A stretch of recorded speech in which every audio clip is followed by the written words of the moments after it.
Bang Minola sebagai Dewan Pembina DKASI dan juga ada Anggota Publik yang anggota DKASI, Asosiasi Komposer Seluruh Indonesia. Kita dalam rangka kita silaturahmi ke Barreskrim, tepatnya kita bersilaturahmi dengan Karo Bimops Bapak Yosef. Kita juga sekalian kita mengupdate perkembangan Asosiasi Komposer Seluruh Indonesia saat ini, dan juga kita membantu, kita menemani kawan kita yang melakukan laporan ya LP ya Barreskrim kasus pelanggaran hak cipta. Siapa yang? Jadi yang dilaporkan adalah pelanggaran lagu karya dari Ari Bias yang dinyanyikan oleh Agnes Mo, dan sudah melalui proses yang cukup lama juga. Kebetulan aja Bang Minola dan sebagai lawyernya, sebagai penasihat hukum dari Ari Bias untuk kasus pelanggaran hak cipta ini. Dari tahun berapa itu? Mungkin Bang Minola bisa. Jadi ini merupakan tindak lanjut respon kita pada beberapa waktu yang lalu atas pelanggaran hak cipta yang dilakukan oleh Agnes Mo yang melakukan konser dan membawakan lagu Ari Bias bilang saja di 3 tour di Surabaya, Bandung, dan Jakarta. Kita sudah layangkan somasi, tapi yang bersangkutan belum memenuhi undangan kami juga, belum memberikan tanggapan juga, dan oleh karena kami anggap tetap tidak memiliki etikat baik, hari ini di sela-sela kunjungan kami untuk bersilaturahmi dengan Pak Karo Bimops, ya, kami juga menyempatkan diri untuk membuat laporan. Ya, syukur tadi setelah dilakukan gelar perkara di dalam, kita sudah mendapatkan rekomendasi agar laporan kita itu bisa diterima, dan sekarang sedang proses pembuatan laporannya lagi berjalan, sebentar lagi selesai. Yang dilaporkan adalah Agnes Mo karena telah menggunakan lagu yang diciptakan oleh Ari Bias bilang saja dalam live konser tanpa memiliki izin, ya, tanpa meminta izin kepada Ari Bias sebagai penciptanya, dan kita juga tahu juga tidak meminta izin atau lisensi kepada lembaga resmi LMKN. Jadi unsur-unsur pelanggaran pasal 9 ayat 2 ayat 3 itu sudah terpenuhi, langsung kita buat laporan sebagaimana yang diatur dalam pasal 113 Undang-Undang Hak Cipta. Jadi mudah-mudahan penegakan hukum kepada setiap orang atau siapapun yang dikategorikan sebagai pengguna yang menggunakan satu karya cipta secara komersil tanpa izin, maka hukum akan menantinya. Untuk kerugian hak cipta sendiri berapa yang? Kalau kerugiannya ini masih kita hitung, tapi kalau kita bicara mengenai masalah apa yang ditentukan oleh undang-undang itu, ini seperti yang sudah pernah kami sampaikan dalam somasi itu kan, satu konser itu kita mintanya 500 juta. Jadi kalau 3 konser maka ada 1,5 miliar.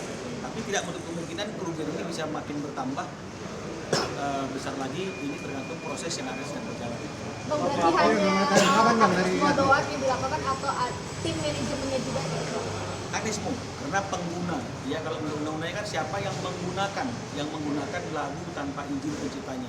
Pengguna itu bisa orang, bisa badan hukum, tapi kalau di sini yang menggunakan lagu secara komersil, secara konser, dan dia mendapatkan nilai ekonomi dari penggunaan lagu tersebut kan Agnes Mo, karena dia dapat bayaran atas konser tersebut. Apalagi di tengah-tengah konsernya dia juga melanggar hak moral, di mana dia tidak menyebutkan siapa yang menjadi pencipta atas lagu tersebut. Bang, belum ada tanggapan dari Agnes Mo-nya gimana Bang? Kenapa? Ada tanggapan dari Agnes Mo? Justru sampai hari ini belum ada tanggapan lah, makanya kita hari ini ke Barreskrim untuk membuat laporan. Pak, laporannya masih proses laporannya ya? Sekarang masih dalam lagi proses, masih ada proses pengetikan karena ada kegiatan yang lain, maka ada sebagian pindah kita keluar karena acara lain. Oh, pelapornya berarti Ari Bias atau aksi? Ari Bias. Iya. Tapi aksi memberikan support atas anggotanya yang mengalami kerugian dalam peristiwa hukum ini. Sekaligus hari ini memang ada agenda kami bersilaturahmi dengan Karo Bimops Barreskrim Polri terkait dengan masalah penegakan hukum, terkait dengan masalah law enforcement atas pelanggaran undang-undang hak cipta. Jadi tadi memang kita jelaskan dan memang ada pemahaman dari beliau bahwa polisi tidak akan kompromi bagi siapapun yang melakukan pelanggaran undang-undang sepanjang undang-undangnya mengatur demikian. Jadi itu yang tadi kami bicarakan dengan Pak Karo Bimops. Ancamannya kalau sudah yang dibuat laporan Agnes Mo terancam. Ancamannya itu, ini kan pasal 113 itu kan ada klasifikasinya. Ini sekarang lagi didalami, paling tidak 3 tahun 5 tahun juga. Ya, belum lagi dendanya. Ya, itu yang menjadi ancaman bagi Agnes Mo dalam melakukan contoh. Dan memang peristiwa hukum seperti ini tadi ditanyakan juga oleh Pak Karudin Ops, pernah terjadi kasus hal yang sama, lagu oplosan. Ya, penyanyinya menyanyikan lagu tanpa izin dari penciptanya dan dia sekarang sedang menjalani proses hukum. Ya, ditahan kalau nggak salah. Ya, jadi ini juga menjadi satu rujukan bahwa pelanggaran hukum atas yang dilakukan oleh pengguna yang menggunakan lagu tanpa izin penciptanya itu adalah nyata dan real, bukan merupakan satu hal yang omong kosong. Kadang-kadang. Bang, dendanya sendiri berapa bang? Perkiraan denda? Tadi kan saya sudah katakan 500 juta itu satu konser, jadi 3 konser 1,5 miliar. Lebih kurang seperti itu. Bang, dalam undang-undang hak cipta sendiri ada RJ nggak sih bang? Maksudnya mediasi antara kedua belah pihak. Jadi kita kan tidak bicara masalah undang-undang hak cipta, tapi mekanisme hukum kita hari ini kan memang setiap proses hukum itu mungkin di luar pembunuhan kan gitu ya, diharapkan memang ada yang namanya restoratif justice. Tapi kan kembali lagi, restoratif justice atau RJ ini kan dikembalikan kepada para pihak antara pelapor dan terlapor. Jadi sepanjang tidak ada satu kesepakatan, maka proses hukumnya akan bisa berjalan. Sekarang tinggal kita lihat aja apakah ada etikat baik dari Agnes Mo setelah ada laporan ini apa tidak. Tapi dari klien abang sendiri ada pintu terbuka nggak mediasi? Kita kan belum tahu ya, karena prosesnya masih berjalan. Kita konsen pada proses ini dulu. Nanti kita lihat aja bagaimana reaksi Agnes Mo atau manajemennya, apakah ada niat mereka untuk melakukan RJ, dan jika ada ya tentu kita akan sampaikan kepada klien dan klien akan mempertimbangkan apakah itu langkah yang bijak atau itu merupakan langkah yang tidak layak untuk dipertimbangkan karena penegakan hukum kan juga harus ada. Panggilannya belum, karena ini masih laporan. Ya masih laporan. Tapi Jadi somasi sudah ya? somasi sudah. Pertanggal berapa? Akhir sama situ kemarin. Somasinya persisnya itu lebih kurang 3 minggu yang lalu. Ya. Konfirmasi ke pertama.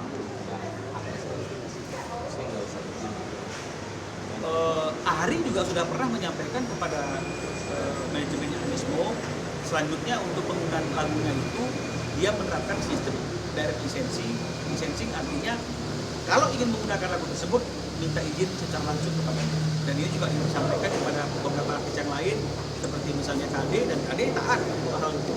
Tapi Agnes Mo tidak memberikan respon, tidak memberikan tanggapan, yang penting dia tetap melakukan konser dengan membawakan lagu tanpa izin kepada Ahri sebagai penciptanya. Bang, merasa diremehkan nggak sih bang sama Agnes Mo bang? Tidak ada tanggapan bang? Kalau saya sebagai kuasa hukum ini kan suatu hal yang biasa.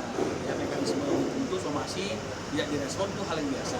Ya, jadi saya tidak baperan gitu. Tapi saya tidak tahu bagaimana sikap daripada Ahri, apakah dia merasa itu merupakan wujud dari peremehan apa tidak. Tapi yang pasti hari ini kita sudah membuka laporan dan Ahri biasanya masih ada di dalam menyelesaikan beberapa tahapan dalam proses laporan tersebut. Selain ada semua HWG juga ikut dulu. HWG ini yang masih kami pertimbangkan karena kami kan sudah bertemu dengan pihak HWG beberapa kali. Head of Legal HWG itu sudah datang ke kantor saya 2 kali. Dari pembicaraan dengan mereka itu memang ada indikasi ada perjanjian antara HWG dengan Agnes Mo di mana HWG mengatakan dalam perjanjian itu lisensi terhadap pencipta dan royalti itu sudah menjadi tanggung jawab Agnes Mo. Nah, tapi kan tetap kami akan masukkan HWG sebagai saksi dalam perkara laporan ini sehingga dia juga dipanggil untuk bisa mengklarifikasi apakah yang disampaikan kepada kami itu benar adanya atau tidak, karena penyidik akan meminta perjanjian tersebut. Jika memang seperti yang disampaikan ke kami, maka sudah jelas yang bertanggung jawab dalam perkara ini hanya Agnes Mo. Oke. Bagaimana Mas menangani? Ya, karena saya di sini posisinya adalah sebagai ketua aksi tentunya. Itu anggota saya, anggota kami, anggota Asosiasi Komposer Seluruh Indonesia, ya saya dan kawan-kawan aksi ya, beritikat untuk mendampingi, dan kita ingin supaya proses hukum ini bisa berjalan dengan lancar, dan juga supaya kita juga mendapat pencerahan hukum. Tadi juga pencerahan dari Bapak Karudin Ops. Kita lebih banyak berdiskusi sih tentang penegakan hukum di pelanggaran hak cipta ini. Jadi supaya memang benar-benar nanti ke depannya tidak ada lagi kasus-kasus seperti ini lagi. Itu harapan kami.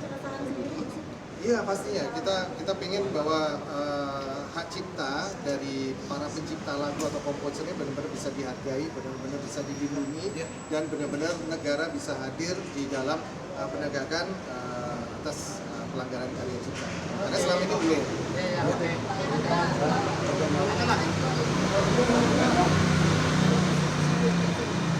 Saya tidak tahu ya, apakah keberadaannya masih ada di luar negeri apa sudah tidak di luar negeri, karena menurut informasi dari Head of Legal HWG itu, sebenarnya di bulan Juni ini menurut dia Agnes sudah ada di Indonesia. Nah, tapi kan saya belum tahu kebenaran itu. Nanti biar pihak Baris Krim saja yang akan melakukan pemanggilan dan melakukan proses bagaimana cara untuk menghadirkan dia kalau memang dia ada di luar negeri. Saya kira seperti itu. Audio Jungle.